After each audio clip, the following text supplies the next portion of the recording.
विडंबना कहिए ये दुर्भाग्य। नाथूराम गोडसे एक ऐसा आदमी जो देश के बंटवारे का बदला लेने चला था, उसी पर आज के वक्त में हमारा देश बटा हुआ नजर आता है। कुछ लोग उन्हें एक देशभक्त के रूप में देखते हैं, तो कुछ लोग उन्हें कट्टर चरमपंथी से ज्यादा कुछ नहीं देखते। संख्या बल में किस विचार के लोग ज्यादा हैं, ये आज के समय में कहना और भी ज्यादा मुश्किल है। पर सवाल तो बनता ही है कि आखिर एक हत्यारे पर इतनी चर्चा क्यों? क्या थी इस हत्या की वजह, और आखिर गोडसे को इतिहास किस रूप में याद करेगा? जानने की कोशिश करेंगे इसी वीडियो में। वीडियो को अंत तक देखना ना भूलें।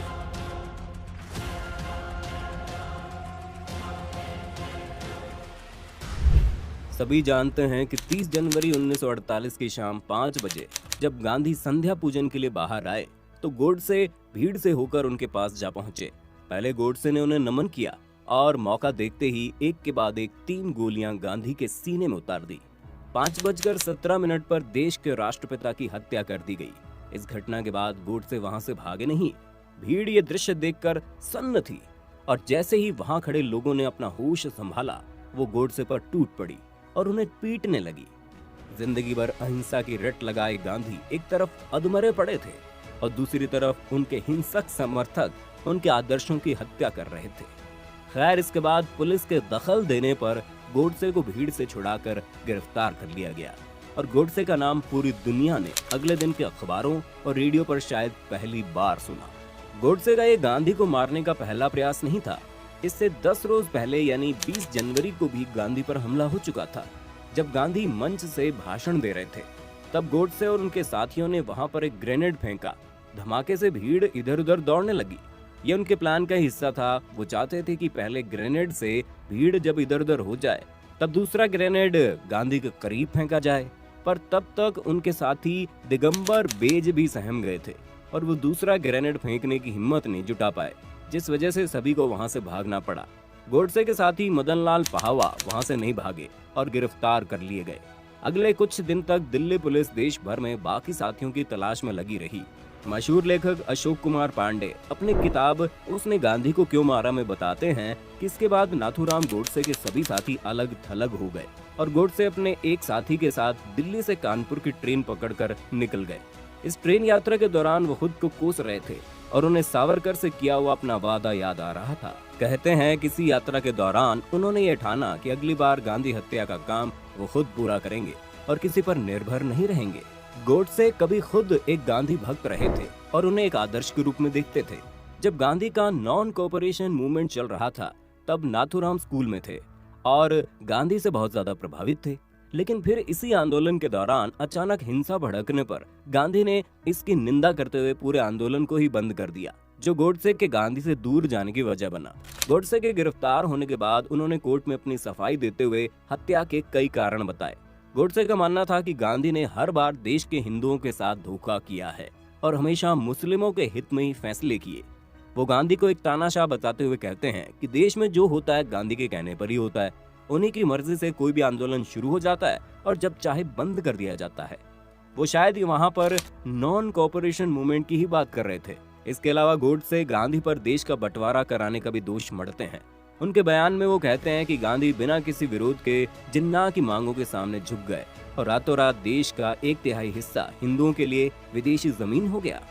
गांधी के अनशन पर वो टिप्पणी करते हुए कहते हैं कि ये सिर्फ हिंदुओं से अपनी बात मनवाने का एक हथकंडा था। उन्हें मालूम था कि अगर वो मुस्लिम लीग के सामने अनशन की बात करेंगे तो मुस्लिम लीग साफ साफ उनकी बातें मानने से इनकार कर देगी और गांधी के मरने पर उन्हें जरा भी पीड़ा नहीं होगी। इसी बयान से वो आगे कहते हैं कि अगर गांधी राष्ट्रपिता है तो मैं कहूंगा वो अपनी जिम्मेदारी निभाने में बिल्कुल असफल रहे। उन्हें तो पाकिस्तान का पिता कहा जाना चाहिए। उन्होंने आखिर में ये भी कहा उन्हें इस हत्या का कोई अफसोस नहीं है और उन्होंने गांधी को मारकर इस देश पर एक उपकार किया है। देश में अगर जितने भी लोग गोडसे का समर्थन करते हैं वो सभी इन्हीं विचारों का समर्थन करते हैं और इन्हीं तर्कों को आए दिन अलग अलग जगह पर दोहराते मिलते हैं। पर आज के समय में इन तर्कों से दूर हटकर इस हत्या का विश्लेषण जरूरी है। गोडसे का अकेले गांधी या कांग्रेस पर विभाजन की जिम्मेदारी थोपना एक बेबुनियादी बात है। देखा जाए तो सबसे पहले 2 नेशन थ्योरी देने वाले गांधी या जिन्ना नहीं बल्कि गोडसे के ही राजनीतिक गुरु थे। उसके अलावा हम सभी जानते हैं कि गांधी अंत तक विभाजन के खिलाफ थे। उन्होंने कई बार एक अटूट भारत की बात कही और मुस्लिम लीग के नेताओं के साथ लगातार इस मसले का समाधान तलाशने की कोशिश की। पर जिन्ना ने जब डायरेक्ट एक्शन डे लॉन्च कर दिया तो गॉडसे की कही बात सच हो गई। देश भर में दंगे हुए और मुस्लिम लीग के सपोर्टर्स के आगे गांधी का अनशन भी काम नहीं किया। और जब विभाजन को रोकने का कोई रास्ता नहीं बचा तो गांधी को झुककर मुस्लिम लीग की बात माननी पड़ी।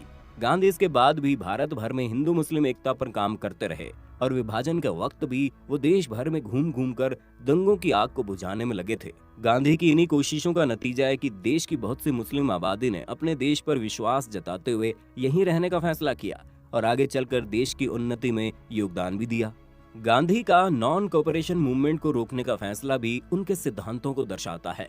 यह आंदोलन एक शांतिपूर्ण तरीके से किए जाने वाले अहिंसक आंदोलन के रूप में शुरू किया गया था।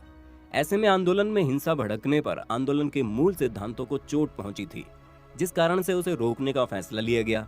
और ऐसा भी नहीं था कि इसके बाद गांधी ने अंग्रेजों से माफी मांगकर कभी कोई आंदोलन ही न किया हो। वो लगातार इसके बाद भी कई आंदोलनों के नायक रहे और अंग्रेजी सरकार के खिलाफ उन्होंने हमेशा बोला। गांधी को हिंदू विरोधी बताने वाले लोग उस वक्त इस बात से ज्यादा आहत थे कि वे पिछड़े वर्ग के लोगों को मुख्य धारा में लाने का प्रयास कर रहे थे और अछूतों के हकों के लिए निरंतर लड़ाई लड़ रहे थे। यहाँ पर हम ये बता दें कि गोडसे भी जाति व्यवस्था के खिलाफ थे और उनका संगठन भी निरंतर इस दिशा में प्रयास कर रहा था। हालांकि दोनों में बस यही फर्क था कि गांधी जहां सभी का विकास चाहते थे, वहीं गोडसे हिंदुओं को एक करके अन्य धर्मों के खिलाफ मोर्चा खोलना चाह रहे थे। गांधी का अन्य धर्मों के प्रति नरम व्यवहार देखकर उन्हें कुछ लोगों ने हिंदू विरोधी कहना शुरू कर दिया था।